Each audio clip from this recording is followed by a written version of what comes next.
Shalom, selamat pagi dan selamat berjumpa kembali di channel TBKK Japiter Tinambunan. Salam sehat buat kita semua.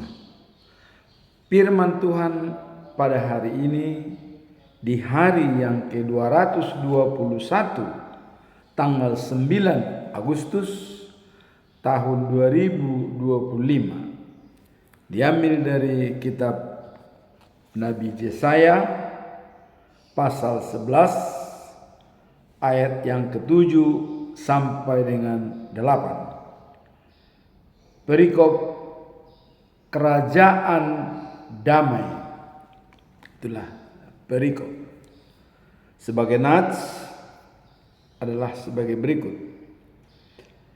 Lembu dan beruang akan sama-sama makan rumput, dan anaknya akan sama-sama berbaring, sedang singa akan makan jerami seperti lembu. Anak yang menyusu akan bermain-main dekat liang ular tedung, dan anak yang cerai susu akan mengulurkan tangannya ke sarang ular beludak. Itulah firman Tuhan pada hari ini. Raja damai datang. Itulah yang akan menjadi topik kita pada hari ini. Tapi sebelum kita masuk pada perikop ini, saya tetap menyampaikan sebagai pedoman kita dalam bulan Agustus tahun 2025. Tetap mengambil topik hidup baru adalah yang merdeka dari perbuatan dosa dan takut akan Tuhan. Apa yang dimaksud dengan perikop ini? Merdeka dari perbuatan dosa dan takut akan Tuhan. Di sini diarahkan menjadi adanya transformasi dari hidup lama menjadi hidup baru, meninggalkan perbuatan-perbuatan yang menimbulkan dosa. Seperti apa? Contoh, adanya penyakit hati.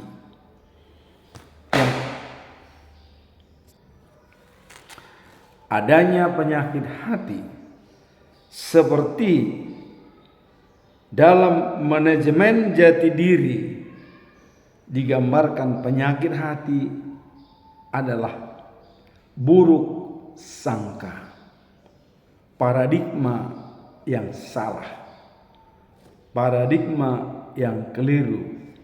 Seperti pepatah orang Batak mengatakan, niripu soban HP bulu, niripu dongan HP musuh. Artinya kita anggap adalah kayu bakar, pada kenyataannya adalah bulu. Kita menganggap dia sebagai teman, pada kenyataannya adalah musuh. Nah, disinilah sering terjadi ada buruk sangka. Bagaimana mengatasi buruk sangka? Berpikir jernih dan persuasif, menyesuaikan. Jangan pernah kita menganggap seorang itu negatif atau menjadi ada stereotip dalam diri kita, mencap dia sudah jelek dan dia adalah ciptaan Tuhan sesuai dengan gambarnya. Yang kedua adalah buruk lisan. Artinya perkataan bisa menimbulkan ketersinggungan dan bisa berakibat fatal dalam hukum. Maka dikatakan dalam Pasapa Batak, joloni dilat bibir asanidok hata. Berpikir dahulu baru menyampaikan sesuatu yang akan disampaikan. Nah, kemudian setelah adanya buruk lisan, ada di sini dikatakan menggunjing. Menggunjing kerjaannya selalu ada membicarakan orang lain, kejelekan orang lain, keburukan orang lain, disampaikan kemana-mana.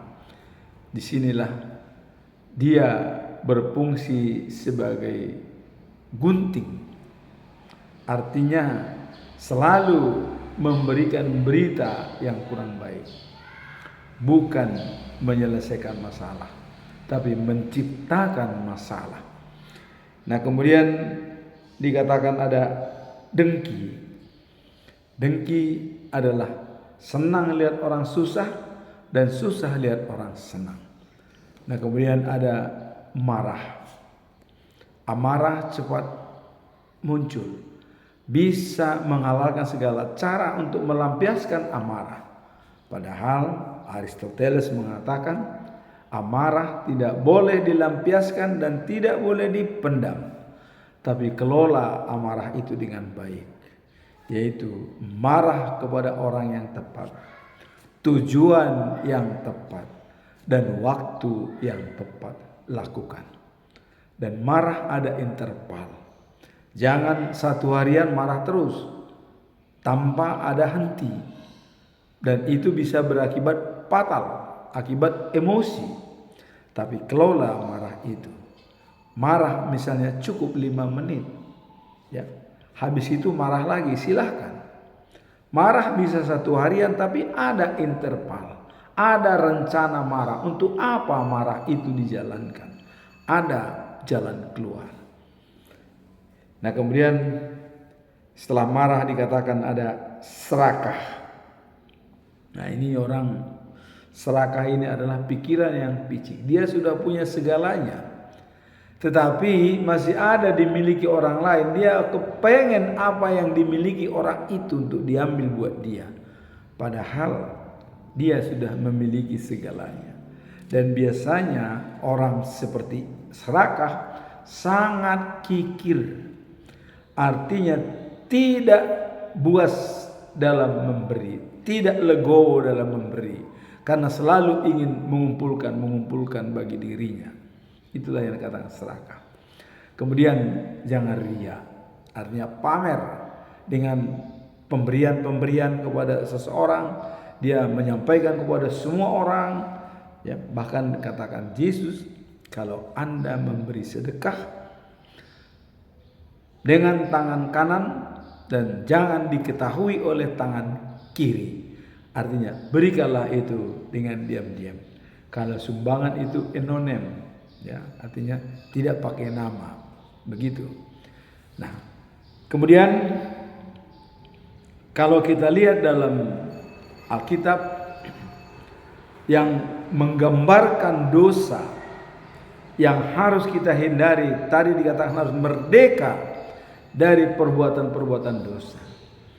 Dalam Amsal pasal 6 ayat 16 sampai 19 ada 7 dosa atau perkara yang sangat dibenci oleh Allah dan tidak akan dibiarkan.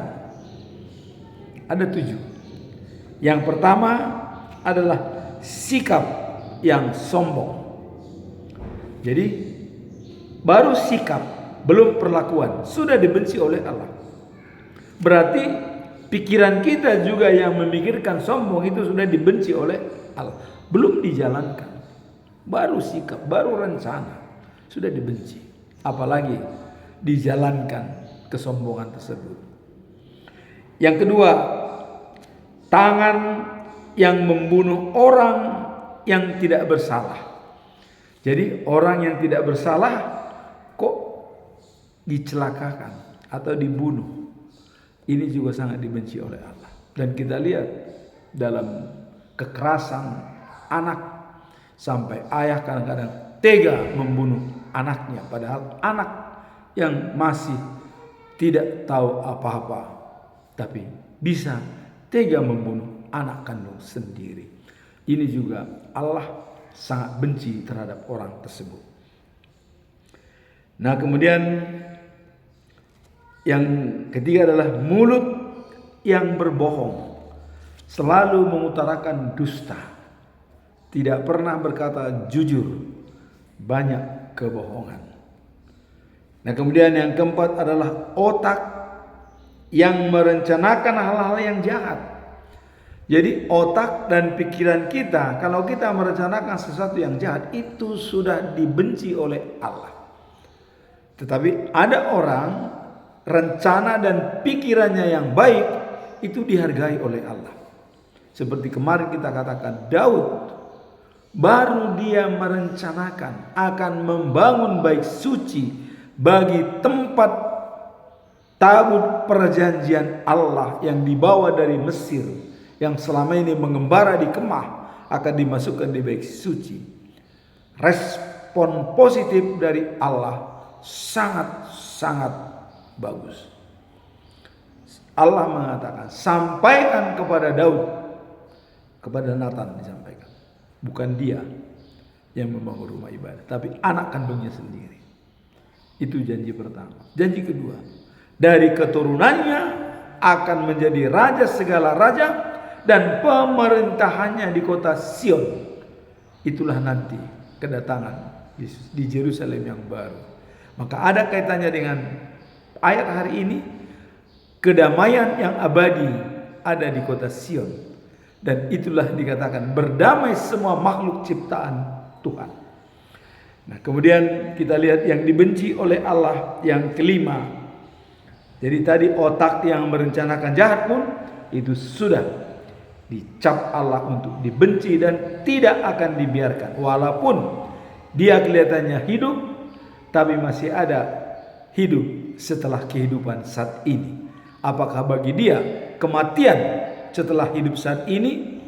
Itulah wewenang dan kedaulatan dan otoritas daripada Allah sendiri. Walaupun kita lihat dia berbuat yang tidak sesuai dengan firman Tuhan di dunia ini, kok tenang, bisa hidup. Jangan salah, masih ada kehidupan yang lain. Tempat ini hanya sementara. Nah, kemudian yang keenam adalah saksi. Kelima adalah kaki yang bergegas menuju kejahatan. Jadi ini rajin untuk mengunjungi hal-hal yang jahat. Kalau anak muda yang belum nikah atau orang tua berselingkuh, prostitusi, ya, pergi ke rumah-rumah yang bukan istrinya atau gundik dan segala macam. Kaki yang bergegas menuju kejahatan. Jadi setiap menuju kejahatan atau pergi untuk berselingkuh itu sangat dibenci oleh Allah. Kemudian yang keenam adalah saksi yang terus-menerus berdusta. Dan ini ada seorang istri raja menciptakan supaya orang berdusta demi menegakkan hukuman mati pada seseorang. Ini sangat dibenci oleh Allah. Contoh, pada saat Raja Ahab ingin mengambil kebun anggur Nabot, tapi Nabot sesuai dengan pesan leluhur, karena itu tanah pustaka, dia tidak mau menjual tanah atau kebun anggur tersebut dekat istana Raja Ahab. Dia tidak mau, karena menganggap itu adalah tanah leluhur. Tidak mau dia menjual tanah. Jangan seperti sekarang ini kita di Indonesia banyak menjual tanah di kampung-kampung untuk akhirnya yang di kampung itu melarat. Maka saya juga mengajarkan sekarang kepada semua, tanah wilayah di Sumatera jangan pernah dijual, tapi kalau disewa boleh, jangan dijual. Itu perlu kita kumandangkan demi mengamankan aset negara dan aset wilayah. Jadi pernah diciptakan orang supaya berdusta. Waktu Ahab menginginkan kebun anggur Nabot untuk dijadikan menjadi milik dia. Nabot menolak. Berapapun diberikan bayaran, Nabot tidak mau menjual. Ahab lapor kepada istri Isabel. Waduh, datang Isabel, kenapa kau merenung paduka yang mulia? Kata Isabel, wah, saya menginginkan kebun anggur Nabot, tapi Nabot tidak mau menjualnya kepada kita. Jadi itulah saya jadi galau saat ini, katanya. Datang Isabel, gampang, tenang raja, saya akan olah strategi bahwa kebun anggur itu akan milikmu. Apa yang terjadi? Diciptakanlah 2 orang pendusta dari masyarakat Yahudi atau Israel. 2 orang itu diminta untuk bersaksi di depan mahkamah agama atau di depan para hakim-hakim. Tiba waktunya, 2 orang sudah diciptakan untuk pendusta. Dikumpulkanlah semua masyarakat oleh Isabel. Berkumpullah semua banyak orang. Dikeluarkanlah tuduhan bahwa pada waktu itu Nabot juga diundang. Tuduhan kepada Nabot telah menghina raja. Tuduhan yang dilontarkan. Kita tidak tahu apa tuduhan yang menghina. Lantas datanglah 2 orang saksi yang diciptakan. Ya benar, dia menghina raja, saya saksinya. Tapi tidak tahu apa yang dihinakan. Datang lagi yang satu. Wah, saya juga melihat kalau dia ini menghina raja. Di Yahudi, kalau sudah raja dihina oleh masyarakat, itu bisa menjadi hukuman mati bagi yang menghina. Akhirnya diambillah keputusan tanpa penyelidikan, tanpa ada klarifikasi, karena sudah dianggap 2 saksi sebagai menghadirkan itu sudah dikatakan menghina raja, percaya. Maka diambil keputusan oleh mahkamah agama, oleh hakim-hakim, Nabot dihukum mati.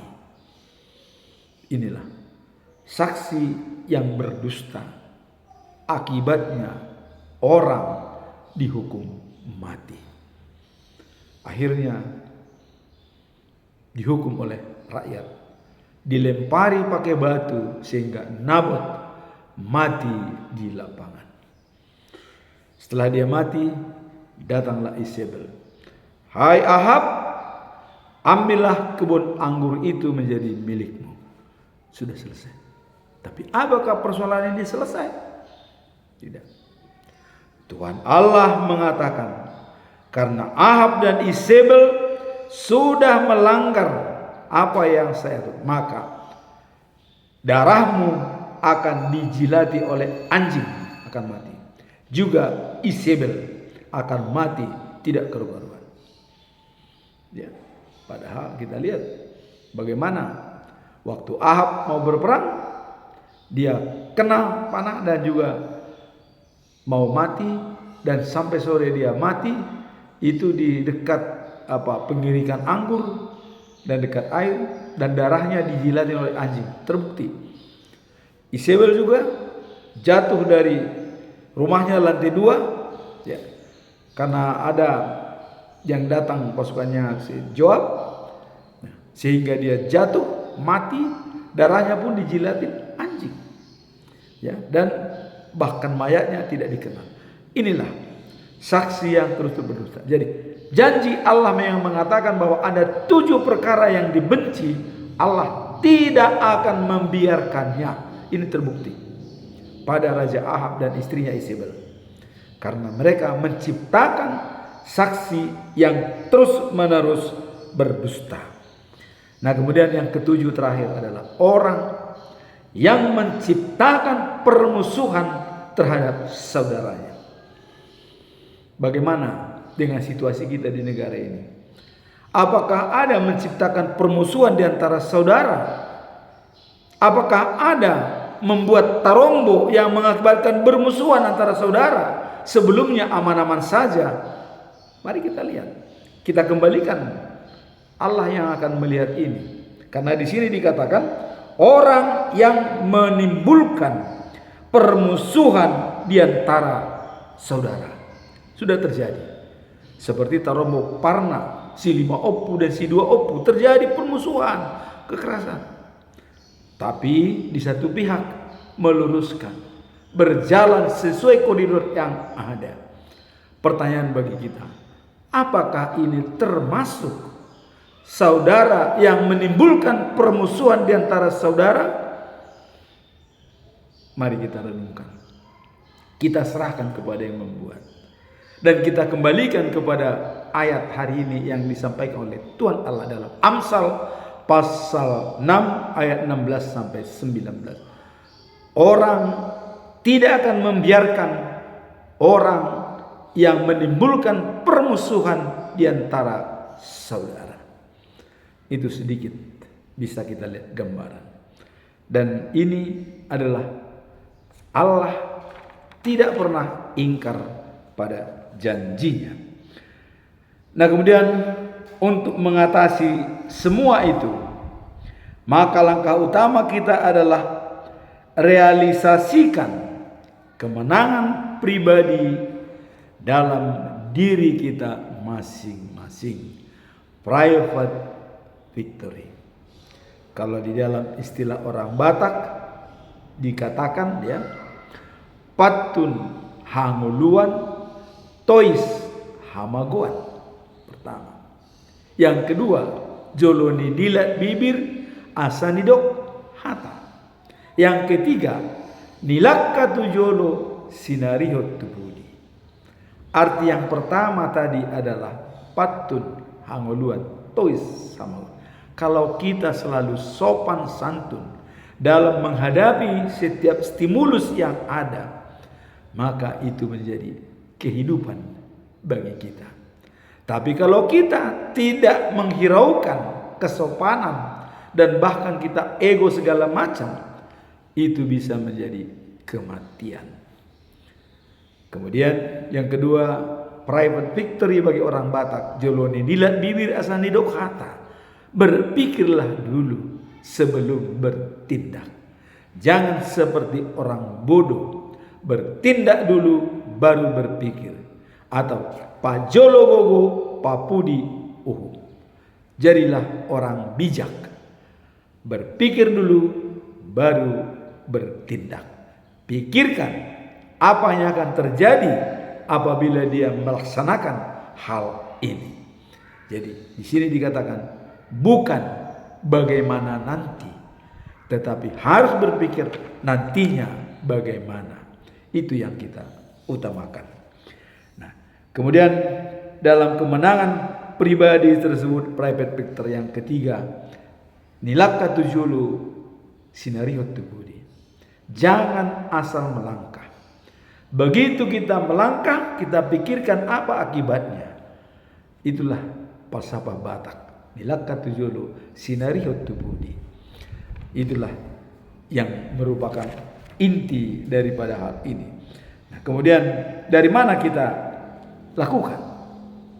Dari mana kita mulai hal tersebut? Kita memulainya adalah mulai dengan tujuan akhir hidup kita.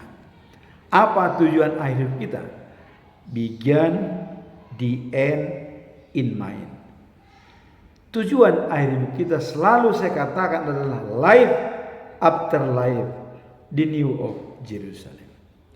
Hidup setelah kehidupan di Yerusalem yang baru. Harus itu yang menjadi utara sejati kita, gambaran kita. Tujuan akhir hidup kita ke sana. Sehingga kita mempersiapkan segala sesuatunya. Nah, kemudian yang kedua harus kita jalankan adalah proaktif. Be proaktif. Setiap stimulus harus kita respon dengan 4 anugerah manusiawi. Pertama dengan kesadaran diri. Kedua adanya imajinasi jangka panjang, bukan jangka pendek. Ketiga hati nurani, berbicara dengan hati nurani, memikirkan keluarga, memikirkan saudara, memikirkan lingkungan, dan memikirkan Tuhan. Kalau berbenturan dengan semua itu, jangan jalankan. Itulah hati nurani. Kemudian independent will, pengambilan keputusan, bebas mengambil keputusan apa saja, tetapi ingat, bertanggung jawab atas keputusan yang kita ambil. Maka kemarin Yesus pergi ke bukit berdoa sebelum mengambil keputusan untuk memilih murid-muridnya 12 orang yang menjadi pionir dalam pemberitaan firman Tuhan. Semalaman dia berdoa. Coba kita bayangkan, dia sudah Tuhan, dia anak Allah, tapi dia berdoa. Ini adalah role model bagi kita. Maka doa itu adalah inti daripada iman kita, komunikasi dengan Tuhan untuk berhubungan intim. Yesus berdoa semalam. Jadi sebelum kita mengambil keputusan, kita bicarakan dengan Tuhan. Apakah ini layak Tuhan, apa tidak? Itu yang utama. Nah, jadi di sini dikatakan, kemudian yang ketiga adalah dahulukan yang utama. Jadi apakah krisis atau perencanaan atau memang tidak perlu? Contoh, bagaimana kita mendahulukan yang utama? Ada yang krisis. Yang krisis itu adalah urgent dan penting. Jadi artinya mendesak dan sangat penting. Ini prioritas utama. Dahulukan itu. Apa yang urgent dan penting, itu kita lihat memang dalam kebutuhan primer sehari-hari, makan dan minum. Nah, kemudian ada yang namanya penting, important, tapi not urgent. Dia penting, tapi tidak urgent. Itulah yang namanya perencanaan, pemberdayaan, pengelolaan, penting, tapi tidak urgent. Artinya dibutuhkan untuk jangka waktu beberapa bulan, beberapa tahun yang akan datang. Tapi yang tadi urgent dan important adalah kebutuhan hari ini harus ada. Nah, krisis namanya. Nah, kemudian tidak urgent tapi penting. Kemudian ada lagi urgent tapi tidak penting. Nah, ada itu. Contoh, pada saat kita menerima telepon dari seseorang, oh itu sangat urgent, harus diangkat. Begitu kita angkat telepon, dijawab, maaf Pak, ini siapa? Saya. Oh, saya salah sambung. Di awal dia urgent, setelah terjadi ternyata dia tidak penting. Ini yang perlu kita sikapi. Kemudian untuk mendahulukan yang utama, ada yang namanya tidak urgent, tidak penting. Apa itu? Menonton televisi, ya, main WhatsApp, WA, ya. Kalau TikTok mungkin masih bisa ada mungkin hasilnya, ya. Itu artinya urgent dan memang tidak penting, tapi ada hasilnya, ya. Tapi WhatsApp, komunikasi yang tidak ada artinya, jadi artinya nonton televisi seharian, tidak penting dan tidak urgent. Dan juga saya kira TikTok juga kalau hanya main TikTok, tidak ada manfaatnya, itu hanya berkomunikasi, itu sebenarnya tidak urgent dan tidak penting. Ya, artinya itu masih kuadran keempat. Tapi kuadran pertama tadi adalah dahulukan yang utama, yaitu urgent and important. Kuadran kedua adalah not urgent but important.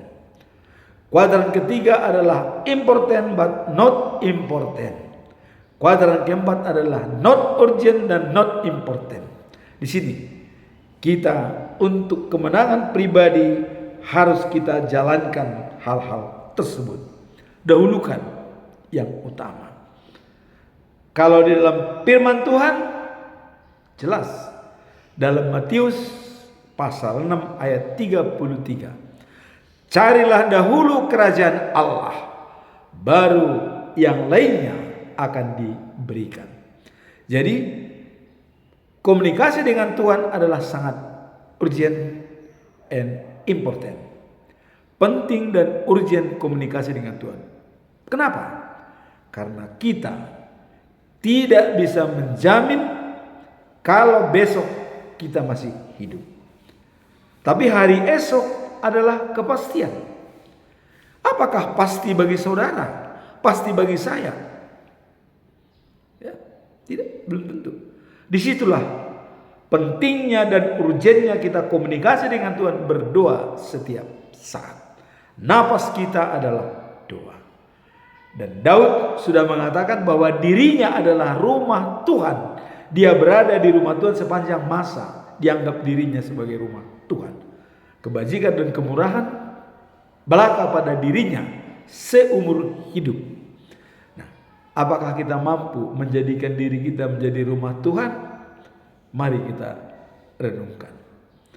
Itulah yang dikatakan tadi, pelaksanaan transformasi hidup baru menjadi merdeka dari segala perbuatan-perbuatan yang jahat, yang tidak disenangi oleh Tuhan, yang tidak dibiarkan oleh Tuhan, seperti 7 perkara tadi, yaitu adalah mulut yang berbohong, sikap yang sombong, tangan yang membunuh orang tak bersalah, otak yang merencanakan hal-hal yang jahat, kaki yang bergegas menuju kejahatan, saksi yang terus-menerus berdusta, dan orang yang menimbulkan permusuhan di antara saudara tidak akan dibiarkan oleh Allah.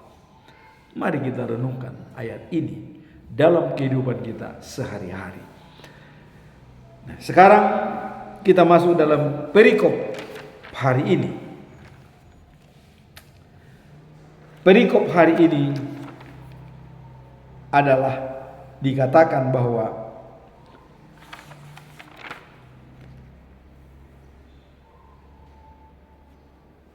kerajaan damai. Kerajaan damai itu artinya yang tadinya saling bermusuhan menjadi berdamai. Tadinya tidak bisa duduk bersama menjadi bisa bersama-sama.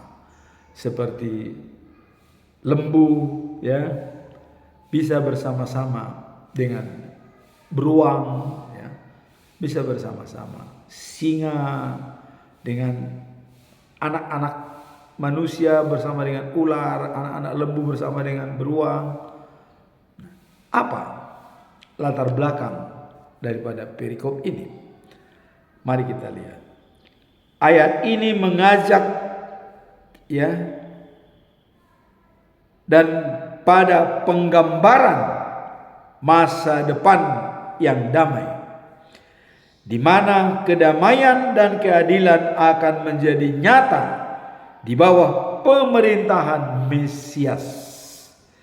Jadi di sini ada semacam visi misi bahwa kedamaian dan ketentraman di masa yang akan datang akan tiba pada saat pemerintahan Mesias. Jadi disinilah dikatakan kedatangan Tuhan kedua kalinya untuk mengumpulkan semua makhluk hidup untuk bersatu kembali seperti dulu awal di Taman Eden. Waktu Adam tidak berdosa, manusia dan binatang itu bersama-sama, semua makhluk hidup. Tapi begitu berdosa, terjadi perpecahan antara binatang dengan manusia. Bahkan ular itu sendiri sudah bermusuhan dengan manusia, mengatakan bahwa ular akan menggigit kita dan kita akan pukul kepalanya. Sudah terjadi permusuhan. Di sini dikatakan pada suatu saatnya kedamaian dan ketentraman akan datang pada saat Mesias atau Yesus Kristus memerintah. Inilah latar belakang. Dengan kedatangan Dia untuk memimpin akan terjadi kedamaian. Kemudian ayat ini menekankan sifat daripada kedamaian dan harmoni yang akan ada bahkan di antara makhluk yang biasanya saling berkonflik. Singa dan lembu. Kalau kita lihat di dalam kebun binatang atau dalam film-film itu selalu kejar mengejar, ya. Di taman yang luas itu, ya, lembu selalu dimakan oleh harimau, dimakan oleh beruang, ya. Dan mereka sangat bermusuhan. Dan juga anak-anak bisa bermain dengan ular, ya. Anak lembu bisa makan jerami bersama beruang. Coba kita bayangkan bagaimana itu terjadi. Itu terjadi dalam pemerintahan Yesus yang akan datang kedua kalinya. Bumi lama hilang, langit yang lama pertama hilang, laut hilang, diciptakanlah Yerusalem yang baru. Langsung Allah dari surga menciptakan di dunia ini. Saya sudah berikan gambaran berapa hari lalu tentang Yerusalem yang baru dalam episode 217. Silakan bisa diputar ulang kembali bagaimana Yerusalem yang baru dalam episode 217, ya. Di situ saya sudah gambarkan Yerusalem yang baru yang diciptakan oleh Tuhan, baik luas, bentuk kota, dan apa saja di dalamnya. Silakan diputar kembali. Nah, kemudian dalam pemahaman teologis, jadi para teolog itu mencoba mengambil pemahaman, ya, harapan akan restorasi segala sesuatu, ya, melalui Tuhan, di mana semua ciptaan hidup dalam harmoni dan damai. Jadi adanya restorasi dari Tuhan. Semua ciptaan yang hidup ada semacam harmoni dan kedamaian. Jadi di sini adalah dengan menjelaskan visi ini untuk memberi penghiburan kepada umat Israel yang sedang mengalami kesulitan dan mengingatkan mereka akan janji Tuhan untuk masa depan yang lebih baik. Jadi ini berlaku bagi semua umat, bukan hanya Israel.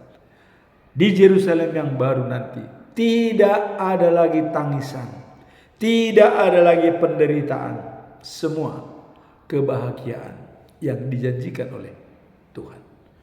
Maukah Anda dan saya menuju ke sana? Mari kita persiapkan diri kita, terutama pada usia-usia yang sudah lanjut, harus sudah menyiapkan penanaman modal akhirat, Yerusalem yang baru. Datangnya kerajaan Tuhan yang penuh dengan keadilan dan harmoni.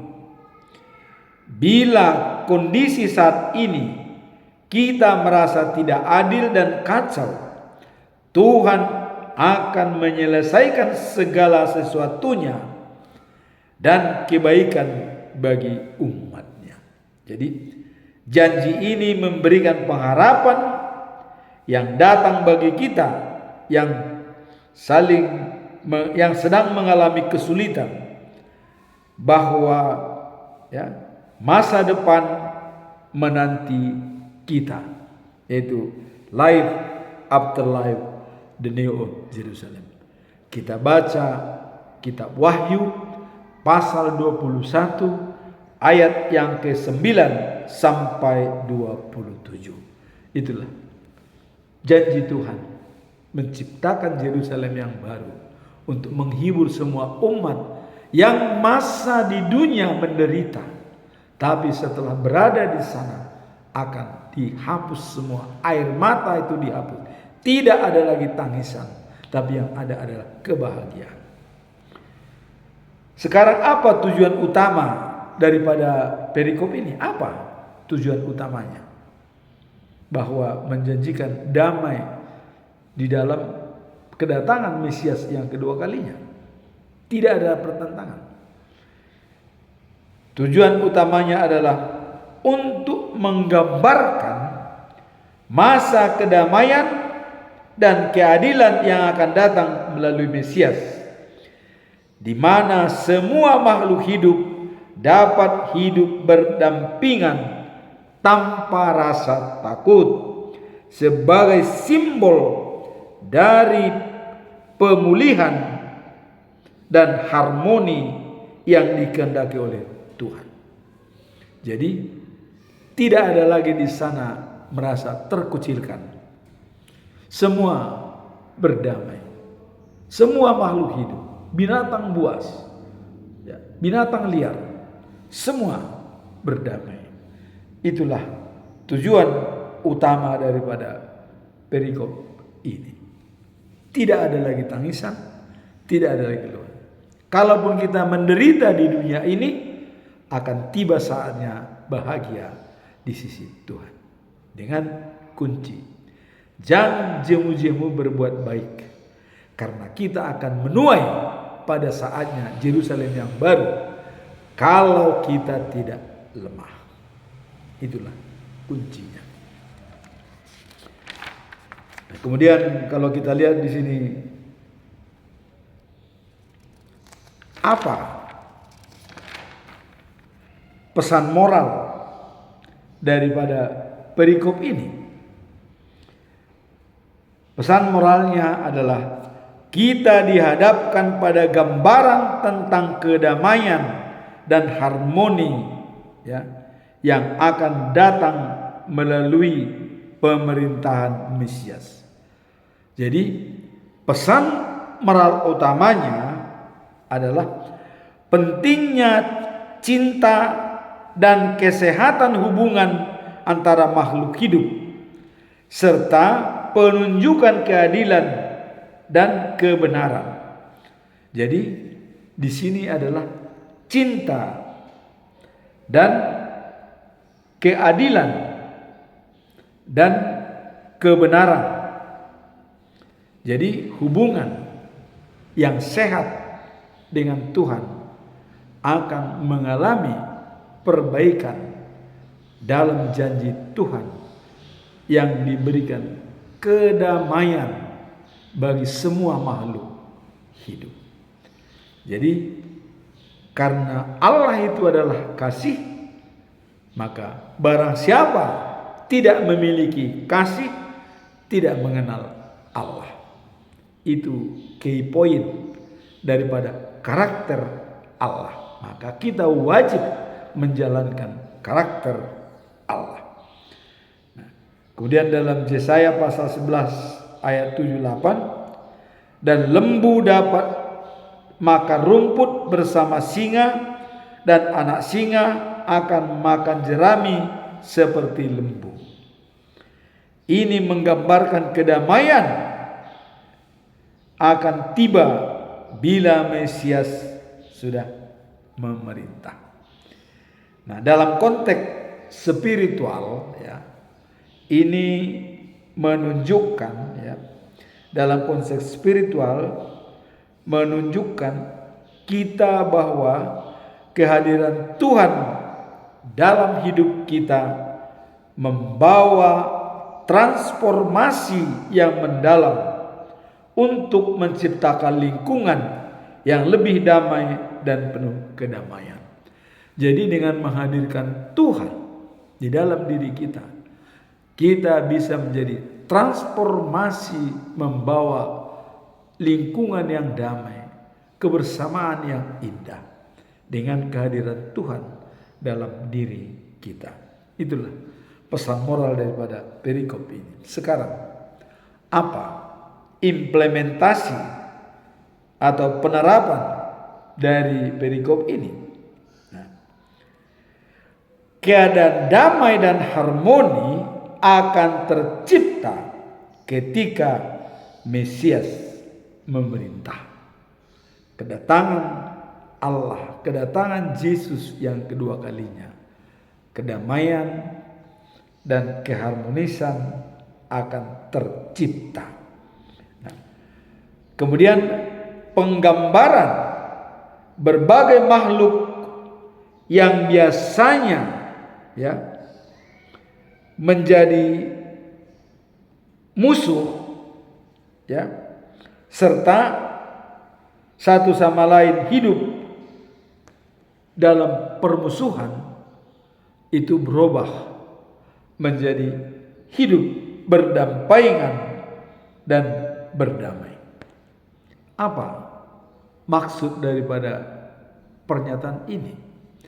Disinilah dikatakan adanya transformasi yang akan terjadi dalam ciptaan ketika kasih dan keadilan Allah yang memerintah.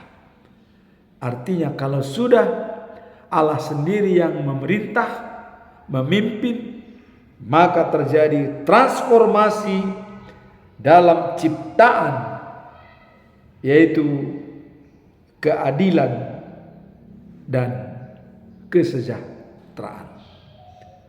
Keadilan, kesejahteraan, dan kedamaian akan tercipta.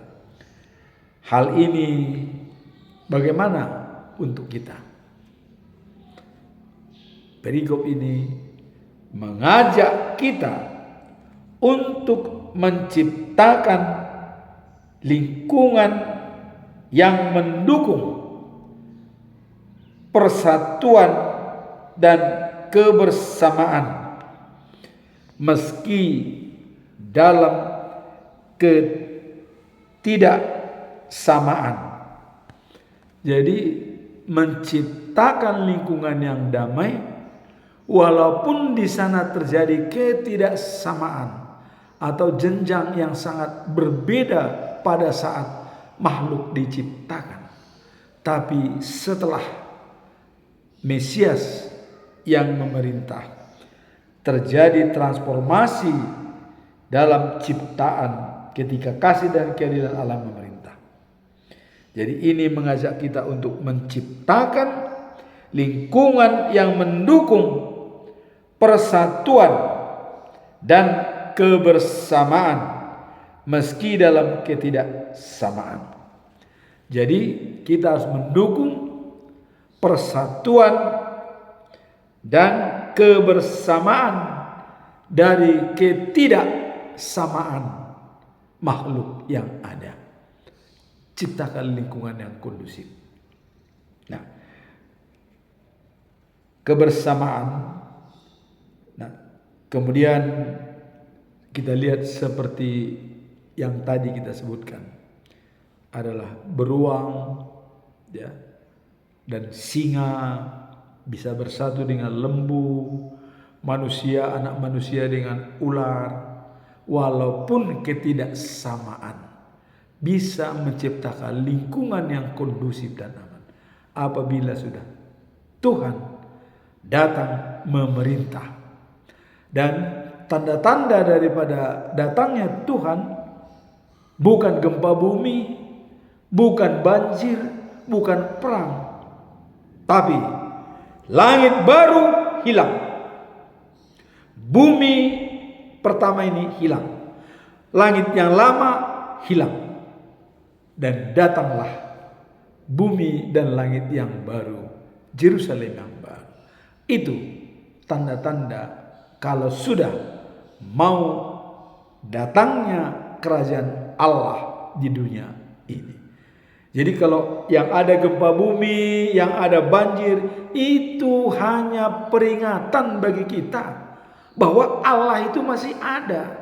Jadi jangan kita bilang kalau sudah gempa, wah ini dunia mau kiamat. Tidak. Itu bukti bahwa Tuhan Allah masih ada, eksis. Kita sadar kalau terjadi gempa, oh ya Tuhan masih ada. Tapi kalau sudah langit lama hilang, bumi ini hilang, itulah kedatangan Tuhan. Jadi jangan mengikuti ajaran-ajaran yang sesat. Wah, ini Tuhan sudah mau datang, kedatangannya sudah dekat katanya. Maka juallah semua barang-barangnya, aset-asetnya. Salah.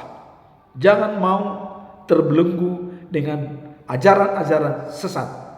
Baik pendeta yang menyampaikan atau siapa saja, kita tidak mau merespon seperti itu. Tapi datangnya kedatangan Tuhan adalah langit yang lama hilang, bumi yang lama ini juga hilang, dan tidak ada lagi laut. Dan Yerusalem yang baru langsung diciptakan dari sorga oleh Allah sendiri. Disitulah semua makhluk hidup bersatu dan damai. Tidak ada lagi permusuhan, tidak ada lagi tangisan, tidak ada lagi di sana penganiayaan. Semua berbahagia. Dan itulah undangan perjamuan pesta dari Allah di Yerusalem yang baru, dengan menyiapkan anggur-anggur yang berkualitas dan daging-daging sapi yang gemuk-gemuk. Tuhan menyiapkan untuk kita. Maukah kita pergi ke sana? Mari kita persiapkan diri kita untuk menuju life after life di New of Jerusalem. Amin. Tuhan memberkati kita semua.